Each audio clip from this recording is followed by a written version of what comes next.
Out of my convalescence, except for this lady right here. Oh, Karine Jean-Pierre, thank you. I love so much. Love her.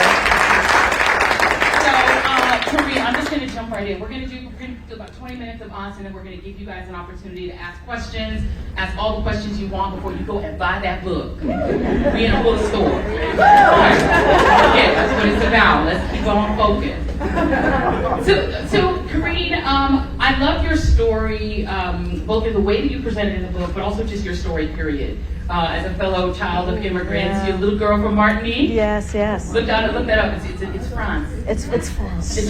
It's France. It's France, but it's also the Caribbean, which is, we are in the club of people in the Caribbean who other people in the Caribbean say you're not Caribbean. Yeah. And Caribbean So kids true. are supposed to be doctors, right? Right, So you right. have all of that going for you. How do you go from being the little child of Haitian immigrants, right? What was the first time that you thought to yourself, not going to be a doctor, but I want to do this, I want to do politics? Right. So first of all, thank you, Joy Reid, for being here. Joy Reid has been sick, if I can share that, right, for a couple weeks, and this is her first public debut. My debut? Yeah, and so this means so much to me. There's nobody else that I would want to be doing this with. You're my sister, you're my friend. I love you.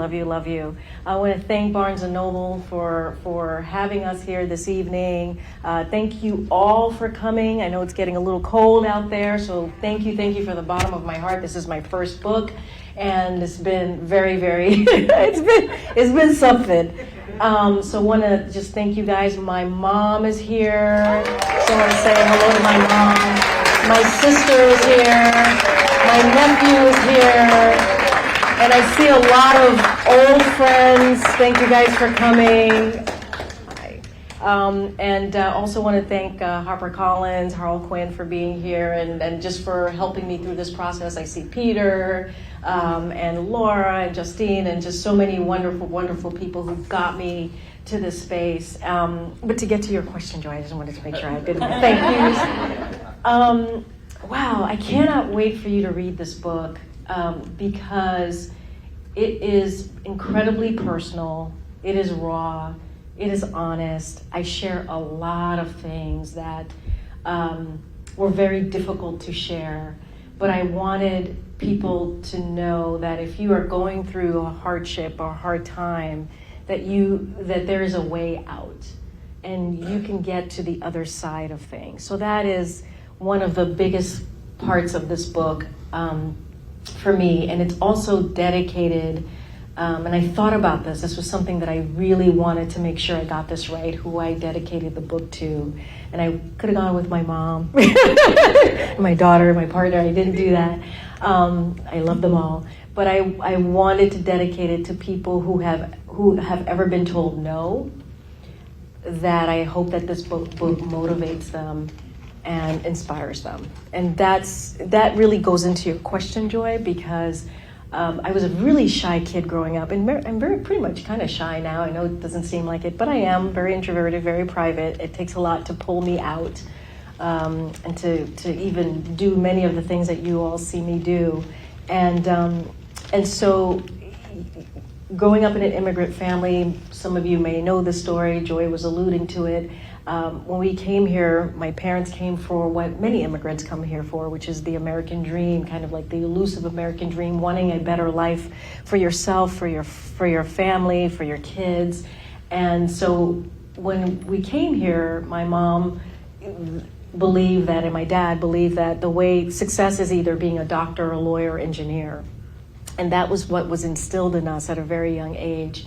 And mine was being a doctor. So probably from the age I was 5 or 6, that's what I thought I was going to be, as a doctor.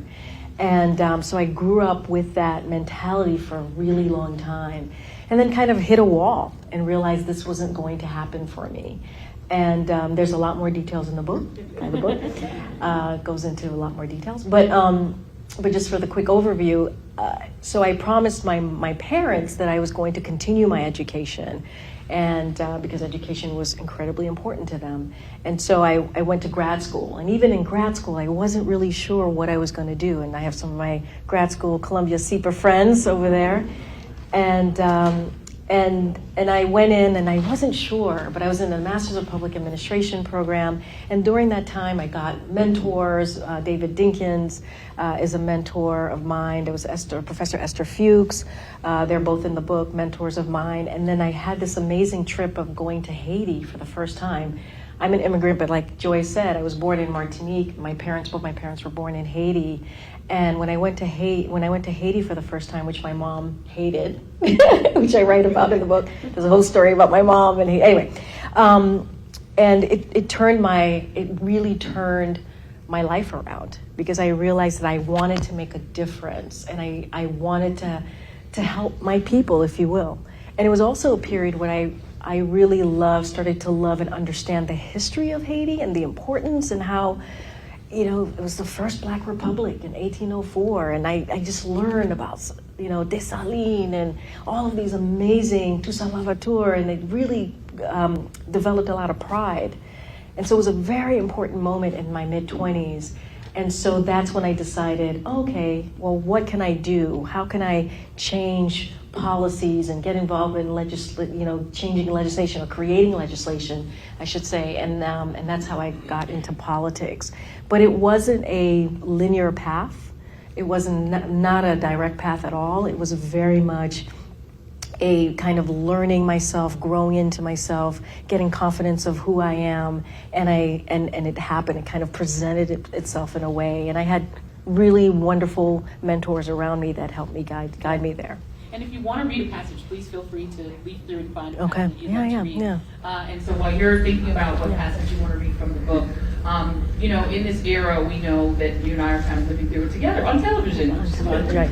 It's so challenging to be a woman, to be a person of color, to be an immigrant, to be LGBT, to be anything other than what Donald Trump believes is what makes America great. Yeah. And so I wonder if you could talk a little bit about where you get and where you derive the strength to be all of those things at once, and still have this hopeful tone, because the book, you do go into some difficult things, but the way that you present it is in a way of saying, no, this is the capabilities and the possibilities. You're very positive as a person anyway. Yeah, I think it's just from my parents, from my mom and my dad, who always showed me how to fight, and I've seen them have some really difficult, hard times and some big disappointments, and they always persevered. They always got to the other side of it, even when things were very, very difficult. And I think it's just something that was instilled in me.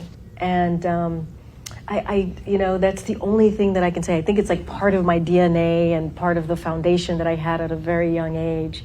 And I have to be hopeful. And I also, as you know, you've met Soleil. I have, we have a 5-year-old, and she's amazing and she's wonderful. And I think about her, and I think about what country are we leaving her? And I also think about, speaking of this moment in time, I think about, okay, well, when she's 12 or 11 and she's able to do the Google and figure out what was going on, what we were thinking in 2016, and how did we end up with this president? I want her to be able to say, Google me, or know that I stood up and had a voice and fought for her and fought for many of the other kids, or our children. And so I want her to know and be proud of what I did at this time. And so that's a big part of it. I think you have to be hopeful. Yes, you cry sometimes and you're like, what in the world is going on? This is awful. And then you got to get past that. And it's very hard. It's like going really deep inside and pulling that out of yourself. And it's incredibly difficult, but in your history, you talk about getting into politics. You worked on 2 campaigns that were fundamentally rooted in both reducing inequality in terms of the Edwards campaign. For all that people remember negatively about John Edwards, his campaign was really fundamentally about reducing inequality, about the 2 Americas. Yeah. And then obviously working on the campaign of the first Black president, President Barack Obama. When you think about that being your grounding politically, does it mean something different to you to now be in the resistance to this particular president with the backlash really to all of that? Yeah, and history shows that there's, we go through swings in presidency. We went from Obama, as we all know, and then we went totally to the other side to Donald Trump. And there's kind of a history, we've seen this in history before.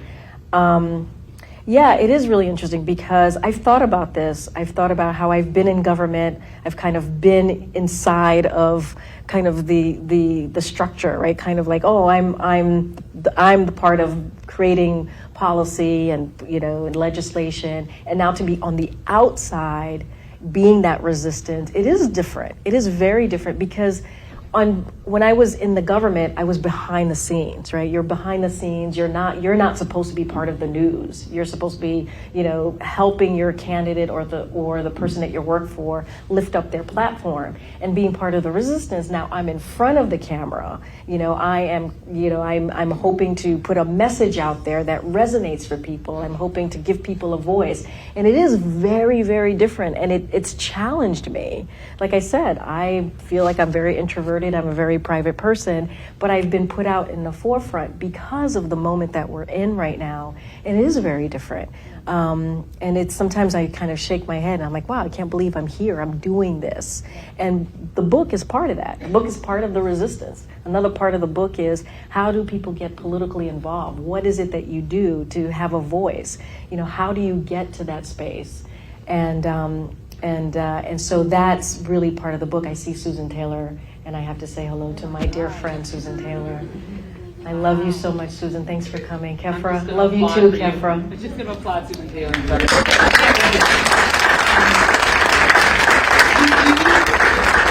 writing the book about how to get involved. I think that is a big question. I know you get asked this all the time, just walking around the street on the train, of what do I do? And so talk a little bit about that aspect of it. What can people do? And I also want you to talk a little about what was your first job in your first sort of political kind of a job, right? What was that first job you got? Yeah. And then how can people also get involved if they don't necessarily want to get involved? Yeah, I think, like I was saying earlier, one of the reasons I wrote this story, or wrote this book, is to let people know there is no one path to get involved. You don't have to come from a legacy family. You don't have to be, wealthy or start at the age of 18. I started in my mid-20s and got involved in politics. And there is also the urgency of now, the urgency of getting involved now, and not waiting. You gotta get involved in politics now. Even if you think there isn't, your involvement has no political impact, it does. And we learned that in 2016. So I talk about that. It's a call. My book is very much a call to action as well. And I list out ways to do that, which is volunteering. Not, yes, vote, that's clearly the most important thing, but volunteer. We are not going to win this 2020 election by being on Twitter or social media. It's just not going to happen there. You got to go and knock on doors. You got to make sure you get your neighbors involved, get your household involved. And so I talk about that, and I talk about voters. I go into voter suppression. I talk about gerrymandering. I talk about all of these different things. And I also really talk to young people as well. If you care about climate change, if you care about gun reform, you got to get involved. You got to get politically active, and it will make a difference. We could look at 2017. We can go down into the numbers and look at 2017 and the data and how people getting involved changed. We got Alabama. We were in the U.S. Senate seat in Alabama. We should have never have happened for a Democrat. What happened in 2018. So there is this mentality that I really try to lean into, which is the importance of getting involved and not sitting back. And we have to jump in now. There's too much at stake. Everything that many of our leaders for the past 20, 30, 40 years have worked on is on the line. Look at the Supreme Court. I mean, if we got to pray for Ruth Bader Ginsburg every night. You really do. I'm not above bubble wrapping. Right, bubble wrapping her. Putting her in the corner. Don't move. You're good right there. Don't go anywhere. Hashtag pray for Ruth. Pray for Ruth, indeed. What we're seeing now, if we do not step in 2020, and this man gets reelected, the person's occupying the White House, it's going to get a lot worse. For sure. And the book is called Moving Forward, so I do want to ask you one sort of prospective and I'll read question. Yes.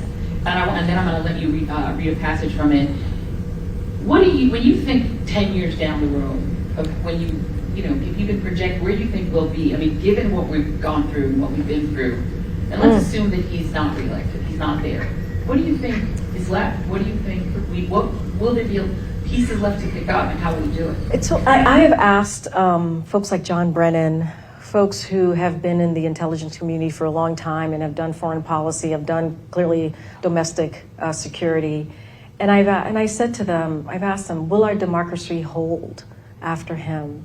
Because I'm concerned, we are a young democracy, and I think we forget that. And the founding fathers, they knew a Donald Trump was coming. Like, they suspected like this could be a problem, hence impeachment in the Constitution, and this is why they put that in there. Emoluments clause, all of those things. They did not know that we would have a body, a co-equal branch, at least a party in the co-equal branch that would allow him to behave this way. And that's serious. And so that question is so much bigger, because it's like, okay, well, what happens to that party if he's gone, right? Because that's that question. Who is the nominee on our side? Who's that person? Are they going to keep us where we are, or are they going to really be bold and make big changes? Because we don't want to go back to 8 years. We want to move forward and go beyond that. And that's the thing that we have to understand, right? Our healthcare system needs to be fixed. Now we have this tax cut that's really hurting everyone in here, unless you're a billionaire. Thank you for coming. If you are, I appreciate you. You're all welcome. There are real serious issues that we need to deal with that he has eroded. And I fear that. I fear, first of all, can our democracy hold? We don't need incremental changes. We need big changes. And so when I think 10 years down the road, I think in order to really know what happens 10 years down the road, we got to work really hard in the next year. Mm-hmm. Yeah. So we can set that in motion. Yeah. Well, I am sorry that the framers did not envision that there could be a Karine Jean-Pierre, because that would have been the Constitution. I get behind that candidacy, President Karine Jean-Pierre. Right? Thank you. Well, I'm going to let you read a section of your book. Is this mic working? Get a sense of it. I think you should be good on it, yeah. Mic check. No, it's not on. Is it okay? You need to use the handheld. Even with the audience. Oh. Okay. Oh, thank you, Anne. And this is my colleague from Move On. Oh no, I don't have my glasses. That's the thing about nobody tells you about when you're getting older. You mean getting seasoned and fabulous?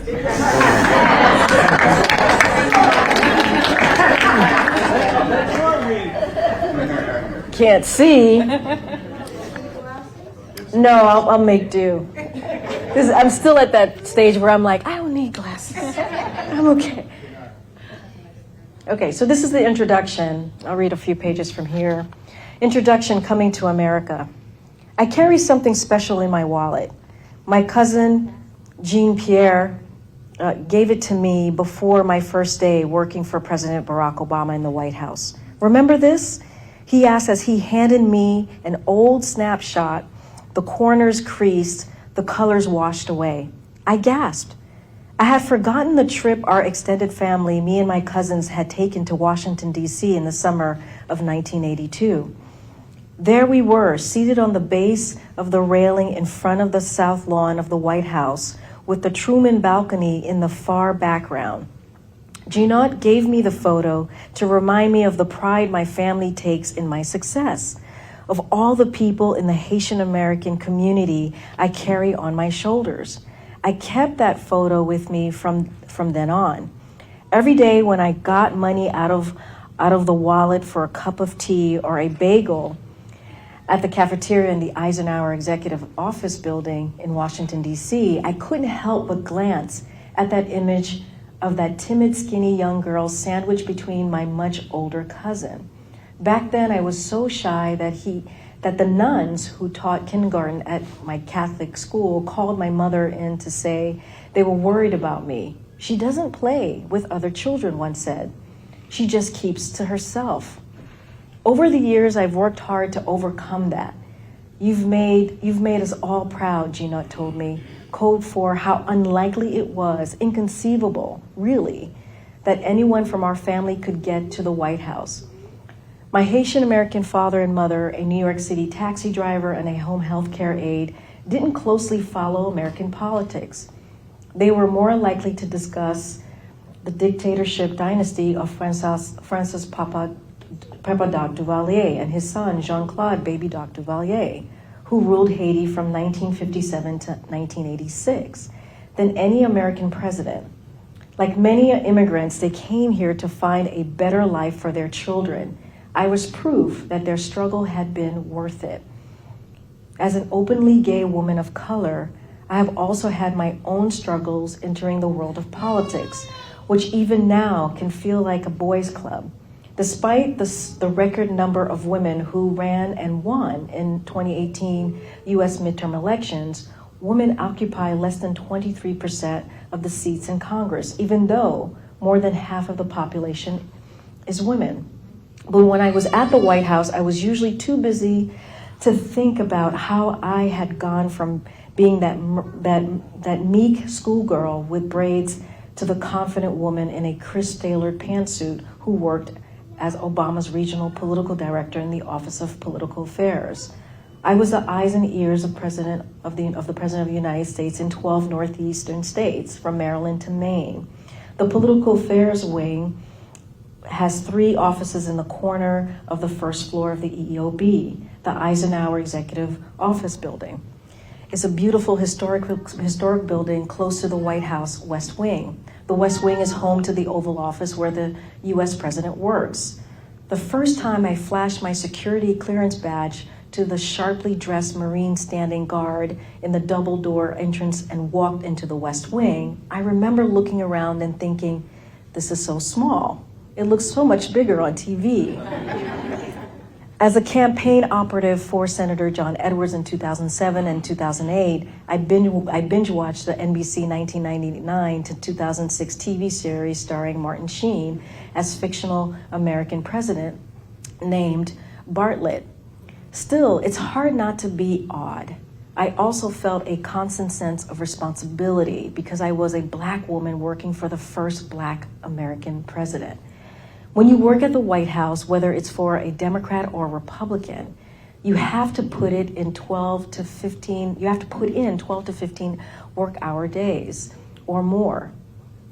There's reasons why most people don't last a whole 4-year term, and under President Donald Trump, turnover among his staff has occurred at a historically high rate. It's an absolute joy, but it's also a heavy lift. I like to get there between 7 a.m. and 7:30 a.m. to prepare for our first meeting at 9 o'clock, and I rarely left before 9 p.m. I would go home to my furnished basement apartment in a semi-sketchy apartment of the town in Northeast Washington. I had taken a pay cut to work at the White House. My place was cold, dark, and dreary, but I knew I didn't need more than a place to crash. A good night's sleep was never a given. There was plenty of time that my boss emailed me at 1 or 2 a.m. expecting me to get back to him ASAP, and I did. In those days, I walked around with a BlackBerry phone, the preferred device for politicos, for White House work in one hand, and in the other hand, another BlackBerry issued by the Democratic National Committee, DNC, for political work. Taxpayers did not pay for President Obama to fundraise or other political events, so having different phones for different purposes kept us honest and out of trouble.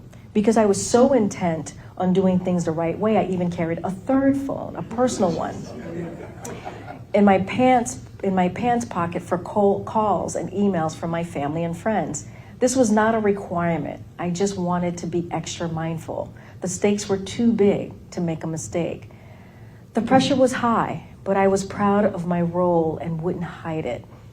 When phone number 3 rang, and I would tell the person on the other end that I had just gotten off Air Force One with the president, or I was about to make a trip with the Vice President Joe Biden on Air Force Two, they would say, Karine, are you listening to yourself? You don't even realize how cool your job is. Getting involved in politics can be intimidating. If you weren't participating in Debate Club or Young Democrats of America or Model United Nations by the time you finish high school, I know it can feel like you have no chance in politics. That's why I'm writing this book. I am proof that's not true. I was a late bloomer. You hear stories about folks whose passions and talents were already obvious by the time they were in kindergarten. I'm not like that. I wasn't drawn to a career in politics until after graduate school. I'll stop there. Karine Jean-Pierre. Thank you.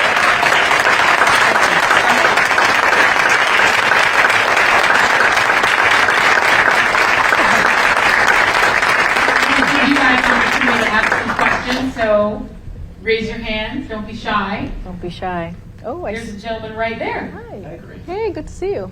So you could have been an engineer. Yeah. You could have been a doctor. Yes. You've shown us that you could be a bodyguard.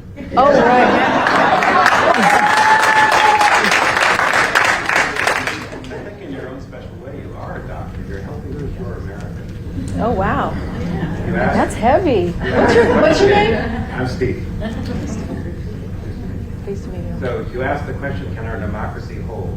Yeah. I think that's the key, the fundamental question, the most important question. And you and Joy are two of the people who are showing us how that can happen.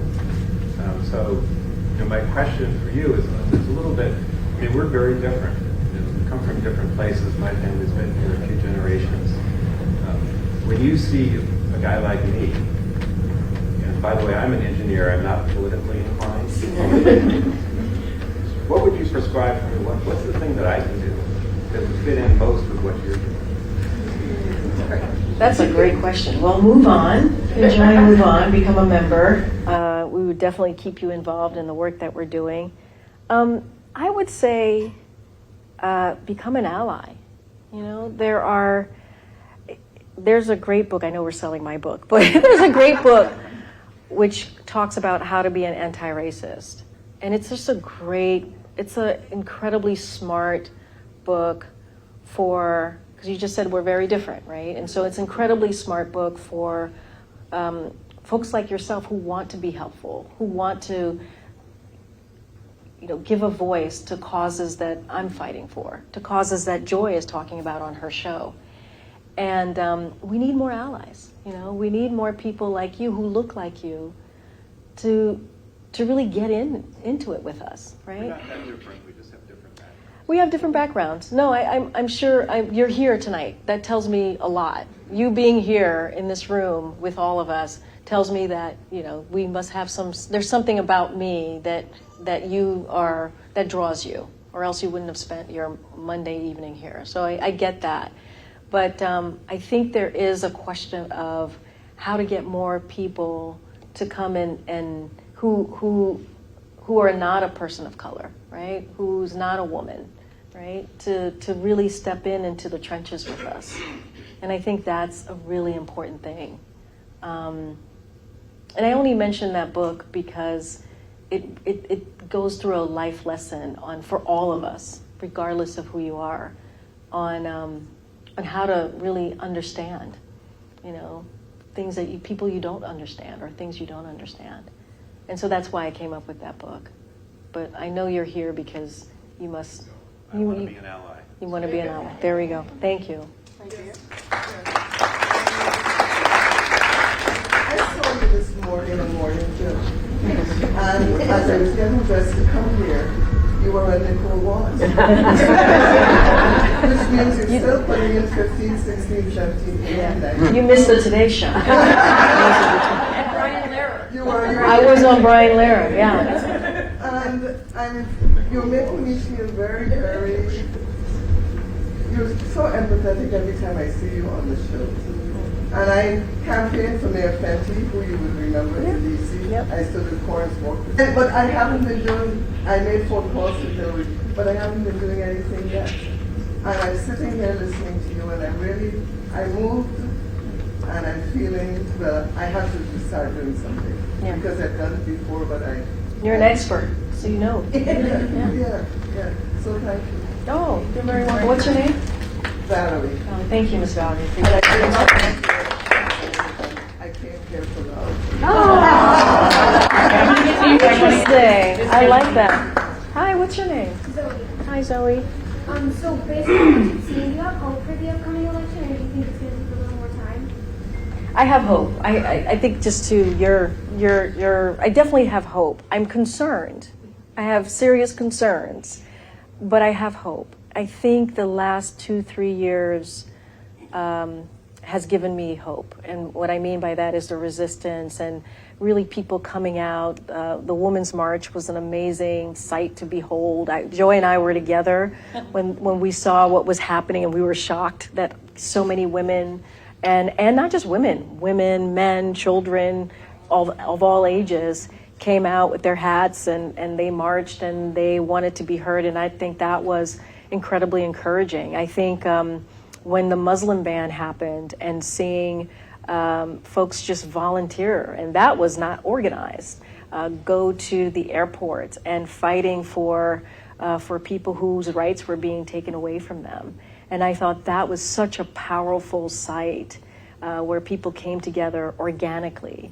They're just looking at the elections in 2017, the elections in 2018. People are moved.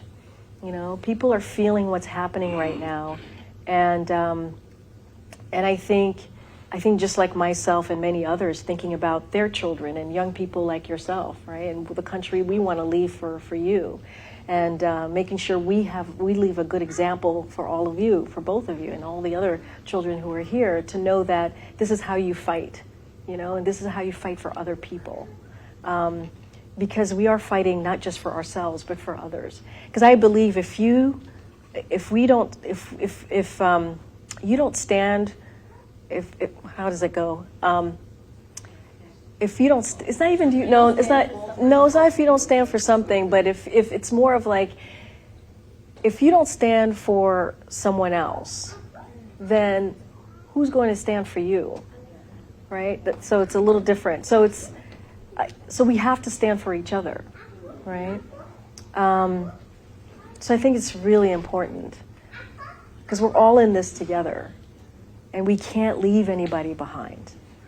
And I'm hoping that's what we can teach you young folks. That's why I'm hoping that I can teach my daughter. I'm going to get this young lady here, and then I'm going to come to this side of the room. So here, and then I'm going over here. Hi, my name is Monique. I wanted to say thank you to you both. I watch your show every Saturday and Sunday. AM Joy! If I'm going to a dose of AM Joy! Or yoga, I tape it, so I can come back and watch it. And I love your commentary on MSNBC, and I thank you both for your contribution to the political discourse that we're having. I think as African American women, as women coming from the Caribbean, my parents are from the Caribbean, we're Jamaican, my sister's here. We understand the engineer, doctor, lawyer situation. You have to be successful, which is good and bad. But I think it's important to have your voices in this time and in this space. I agree very much with the idea of not leaving anyone behind. I tell people all the time that this politics that we're experiencing now is about people's lives. This is not an abstract conversation. And as a child of immigrants, as a Black woman, it's real for me, and it's real for people who look like me.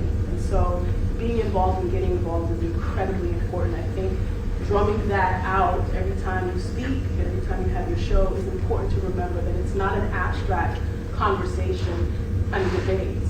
It is about people's lives, and it's going to be people who look like me who's going to be affected primarily if this person stays in the White House and this democracy does not hold. And that it's our responsibility to make sure that it stays that way.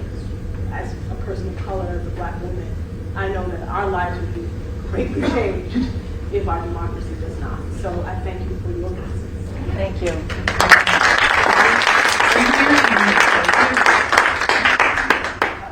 How are you? Hi, how are you? What's your name? Justo. Justo. Nice to meet you. I want want to begin by saying your family background and myself, we share the same island, Haiti, the Dominican Republic. Oh boy, yeah. Hispaniola. I must confess that I envy you in a positive way, and I admire you at the same time for your physical and mental fortitude. I mean, given what you said. Now, I believe it was Edmund Burke, on his reflection on the French Revolution, who said that the only necessary and sufficient condition for the triumph of evil in any society was that people of good intentions remain apathetic. My question to you is the following. What specific suggestions do you have or recommendations, strategy to motivate people to get involved? Because in my personal experience, I often find people who are not content with the status quo and who actually sense the threat that we are living in. But it's hard for them to make the next step, which is to get involved, get people to vote, etc., etc. That's a great question. Thank you. Thank you for that question. So for me personally, what I do, and I think Joy does this too, which is why I love Joy and her big brain and her wonderful show, is, we use our respective platforms to really educate people. I think a lot of it is education. And also, they have to trust the person that it's coming from. That's a big thing that I've noticed. And the other thing I've noticed too is people want to learn. They want to know what's going on. They're hungry for it. They want to know, well, what's happening? I don't really understand. And just going back to you, Joy, using you as an example, Joy has her show, AM Joy, as you guys know, Saturday and Sunday from 10 to 12, and she uses her platform to educate her viewers. And they trust her, and they come back every weekend. And she brings people like me on to tell them, okay, well, this is what's happening, right? This is why this issue matters. This is why this election matters. And there is a sense of urgency, hence my book. My book lays out a sense of urgency and lays out why we have to care. And it talks about climate change. If you're a young person, you care about climate change, you care about gun reform, you got to get involved. If you care about healthcare, which is the number one issue that we saw in 2018, you got to get involved. And it lays out, I think we've already talked about this, how you can do that. And so it's really, I think what we try to do is just kind of say, hey, this is a 5-alarm fire right here. If we don't do this now and today and the next 12 months, that's it. I really do believe that's it. And I understand people want to turn it off. They want to move away. It's very easy to do. Many people that I've talked to, I was in Missouri just not too long ago, they get misinformation. And it is hard. You can't change everybody's mind. You really can't. But you got to try. And that's kind of, the place that I'm in. Joy, you also have an important platform, as you just said. What are your thoughts on that? Yeah, no, I think you're absolutely right. And I think one of the things that I love about what Karine is able to do is because you're a trusted voice and because you speak to people on a straight out human level and not a newsy level, I think people can understand that you just as a human being are explaining why this is important. So I think the messenger is important. Mm-hmm. If you're in your circle, you are Karine, right? So you're the trusted person who people turn to you because you do care, and then you become the same as what Karine is doing on the show. So I think it's being the trusted voice, and it's just constant communication. People will eventually get it. Not everyone is obsessed with watching MSNBC, because everyone was, they're not. And a lot of people are watching. Yeah, a lot of people, and they want the information. It's using your own little circle. Everybody here is Karine in your circle. You're that trusted voice. You're the host of your little mini show on your Twitter feed or your social media feed or on Facebook. You're the host. Tell people the truth. How about this lady? Hi. I am a shy, nervous. I feel like I'm very uncomfortable, and I've been uncomfortable, and I've learned from you guys that lot of this is happening underneath before Trump. Yeah, absolutely. And boom, you know, Yeah. it's frightening. And I feel somewhat paralyzed because I want to do the right thing. I already understand, you know, a lot of the information. I'm excited about the impeachment inquiry, but at the same time, I'm like, but this hangs on 20 or so Republicans to remove him from office, so we got to get mobilized for the 2020. Then you're talking about, Karine, the need for bold and structural change. But when you're in your 50s like me, and I'm a little more progressive but also moderate. But at the same time, I'm like, you know, I worry about my neighbors, or I worry about the rural Midwest, and I'm saying, we got to present them with someone that they could, you know, get behind, because ultimately we want to reunite and then go forward with that. You know what I'm saying? So I'm like all over the place, but then I feel like I'm all over the place. And I want to volunteer. We've worn the pink, because we had hats and marched and, you know, so I don't know if that was a question, but. Let's do it up at the end. I want to say, I know Joy has a lot of thoughts about the Midwestern voter and who we go after. You said something actually that resonated with me, which is, and this is something that we all have to keep remembering, is racism, bigotry, homophobia, xenophobia, misogyny, that existed way before Trump got here. And that is something that we just have to continue to remember. He touched on something that was there, that was very painful, and he just gave it a whole new life. He brought it, well, in a much more public way, but it was there. It was there.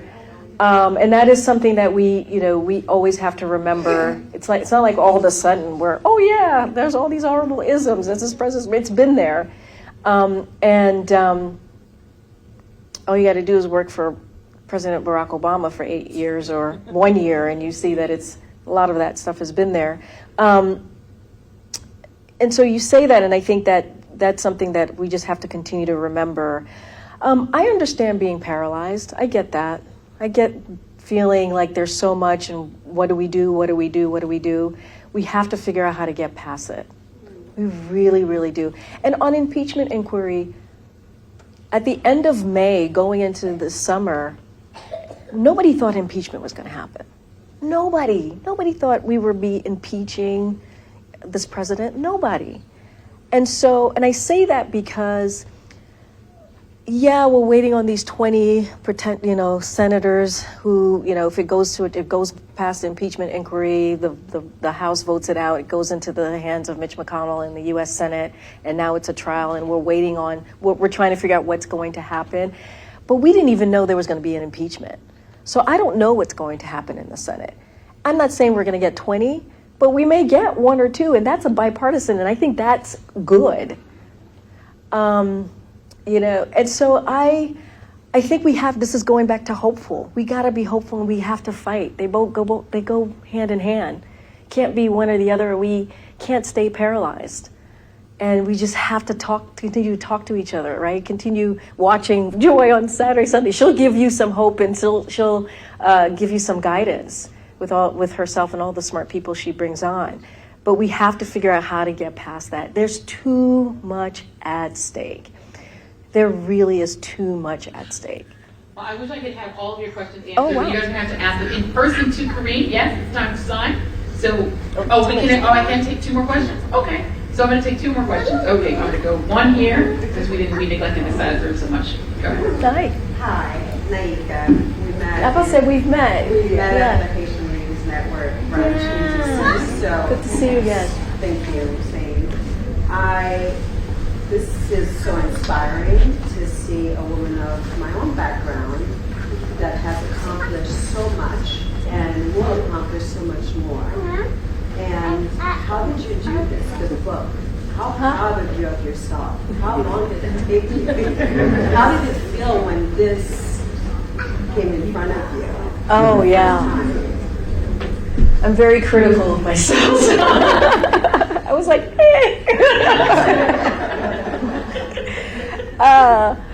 Peter knows. I think Peter. I gave Peter a heart attack, I think. The picture is why. Yeah. But poor Peter had to deal with all my insecurities. Wow, that's a really good question. It was hard. Writing the book was probably one of the hardest things that I've had to do. I talk about a lot of hard stuff in the book. You guys will read it, and hopefully. And so it was an up and down emotionally. It was, it was therapeutic.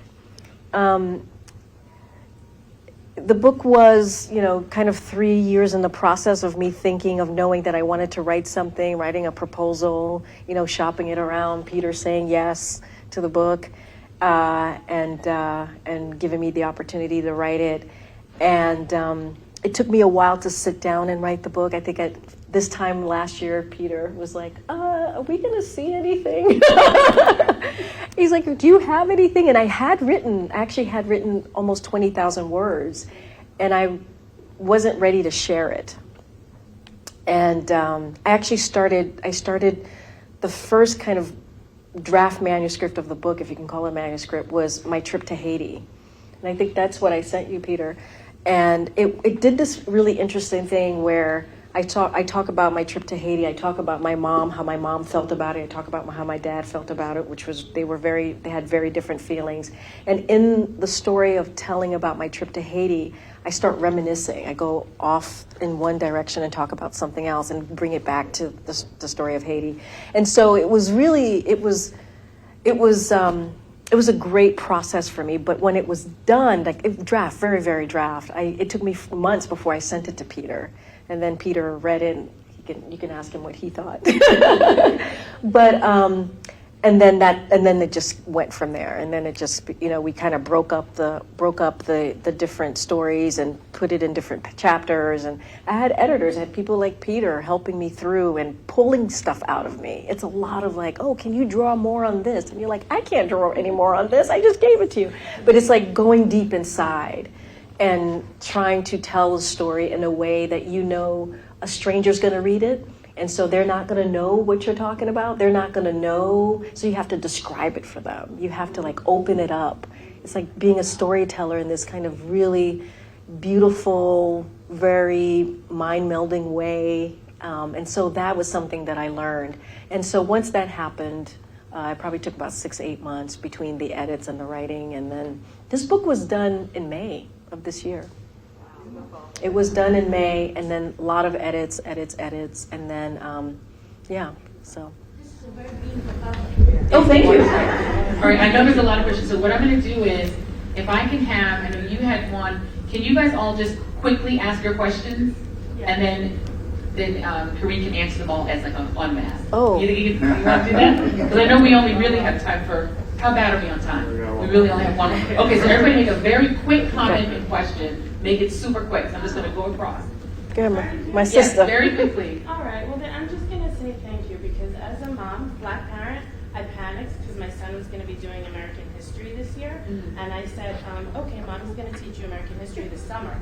And you made it so wonderful because he was able to digest it and understand it. And he really thought I was a bit of a witch. Because some of the things that we're talking about, you go on Sunday and start talking about it. Right? You're like, see? Okay, go ahead. Yeah. And tell him you'll put a hex on him if he doesn't clean his room. Use a little bit of that. Whenever you were on a panel, he goes, oh, this is going to be good. Yeah. Okay. Yes, I have hi. a daughter who's third year at U Chicago. I myself, following Steve, have a struggle oftentimes because I'm not white enough, not black enough, not Mexican enough, not brown enough, not enough of something all the time. And I found myself emulating this one quite a bit, and you are very different in your personalities. I'm more like Joy, where I'm going to show you how to make it happen. You have a much more emotional intelligence, I think, that makes me cry sometimes. Oh, wow. How do I reach out to those from my 800-person high school in California that are on the other side of this equation who only parrot? I stood there and took a lot of heat. A lot of this is maybe online, but there's more of it that's not. And I found that I was trying, I kept taking that heat and just coming back and saying, but look at truth. This is what I know. This is what I know. This is where I found it. And what do you say to those that prefer a green screen, the person in front of a green screen, a little compared to NASA or everybody else that we turn to for this information? How do we get there? Just keep showing up? Yeah. What do we do? All right, we're going to hold that one. Let's see, we have, okay, very quickly, very fast. Where do you live and when can we vote for you? Okay. Great political hat again. My friend, hey, Chet. Look, I'm worried about the expansion of Donald Trump's support that is undetectable by a conventional poll, and that's happened. So I'm asking you, what are you seeing right now, the absences of the ground game to counter that right now nationally? All right. Boy, my goodness. Your LGBTQ question. Okay. I have an LGBTQ, an IA, 2 A's, one of them. Binary, non-binary. Non-binary, and autistic daughter. Oh, wow. Who's at Exeter right now. I'm doing my best with a 14-year-old, trying to, be their ally. Okay. Oh my goodness. Miss Judy, hi Judy. I know we're Yeah. Oh, that's my nephew. I was like, who is that voice? That's my nephew. That's my nephew. Hi, Joseph. Don't you're going to write another book? Yeah. Okay, and then here. This is from Detroit. Please come to Detroit and also help. Like what wins? I'm from New York, but we're home. What wins in New York? We're not winning Michigan. So help us. Got it. Right. Okay, and I think that's going to be it. So I'm going to go through, I'm going to summarize. What do we say to people on the other side of the aisle if you want to try to communicate to people who are resistant to the truth? That's part. What do we say about Donald Trump's seemingly expanding base of support, the pieces of it that seem to be expanding? Poll-wise, it's not expanding, but there have been some polls showing some African-American men moving toward him a little bit more, maybe 1% more than before. There's little bits and pieces here and there. What do you think about that? Are you going to write another book? Right? And how do we deal with the Democrats not necessarily understanding that what plays in New York doesn't play in Michigan, and then give advice to this young lady's wonderful 14-year-old daughter who is LGBTQ, non-binary. What do you tell us? That's your summary question. Answer it all. And will you run for president? Well, I can't run for president. Maybe I'll run for office. I have no idea. Mayor of New York. I don't know. Yeah, heard it here first. Need to get our job done in 2020 first, and then we can talk about that. Wow, man, you guys, wow. So start with the first part. What do you say to somebody on the other side of the aisle? So this is the thing, and while you were asking that question, I was thinking about my trip to Kansas City, Missouri 2 weeks ago. I was in a car, a cab driver, older white guy, probably in his late 60s, and I'm sitting in the back of his cab, 30, 40-minute ride. I've learned not to talk politics with people that I just don't know anymore because it could be incredibly dangerous. And you just don't know where people are. And he brought up politics. And he asked me where, and this probably was a mistake, he asked me where I was going. I said, I'm going to Washington, D.C. And he said, those Democrats are trying to impeach Donald Trump over a phone call. And I'm listening to this. He's like, a phone call. At least Nixon, they had tapes. I kept my mouth quiet. I was like 30 minutes in the middle of nowhere. But the point is, I was listening to him, and he was welcoming the misinformation. And I asked a couple questions. He's a Fox News watcher. He clearly didn't like the Democrats. He thinks they all should, leave and we should bring in new people. This is what he said to me. And I just thought, I can't change his mind. There's nothing that I can see, even if I presented facts to him, right, and said, and just went down the line about the whole Ukraine call, about the summary, about how witnesses who worked in the Trump administration has actually confirmed the whistleblower. I mean, if I told him any of that, he would have thought, oh, you're just talking conspiracy theory. So there's sometimes, there are people you're just not going to, especially who are way on that side of the aisle, you're just not going to bring them back. You're just not going to bring them back in. Okay, we're going to do rapid fire because it's time to sign. I know. So is Donald Trump's base expanding? I don't think so. I think the problem with the problem that I see in the poll is the intensity. They are ready. I think that's more of the concern, because if if the intensity is there and they're ready to come out, that means they will come out for him. That's the biggest problem. That's a big, and that's what when I look at the polling, that's what I'm worried about. Very quickly related, does that mean Democrats should be concerned that they're pushing for things that play really great with New York, Manhattan, maybe with parts of DC, but not with Michigan? I think it's the messaging. I think they have to work on the messaging. I think we have to expand or continue to expand our base. I think we have to get people who don't normally come out and vote. I think we got to focus on young people. I think that's a lot. That's a coalition. That's what Obama did, right? And we've done it before, twice. And he ran on universal health care. People will, kind of argue with me on that. But the thing about Democrats in our base, we like hope. We like change. We like to be inspired. That's what people want to hear. That's what they want. They want to feel like, they want to know that this is our movement. We are putting it together and we are moving forward together.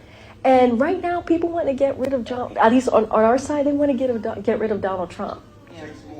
And last question, so we're going to wrap this up on advice to this lovely young lady, the daughter of this lovely. Just support your daughter. Continue supporting her. She's 14. She's still trying to figure it out. She's probably still trying to find herself. Just continue to be the great mom that you seem that I'm getting from you right now. That you're asking this question and you're here. Just support her. I mean, that's the best advice that I can give. And as I wrap this up, I'm going to say, have great role models for your daughter. Yep. Karine Jean-Pierre is an incredible role model. My daughter's LGBTQ as well, and she's her role model. Oh, thank you. Thank you, guys. Signing. Thank you for coming. Thank you. Ladies and gentlemen.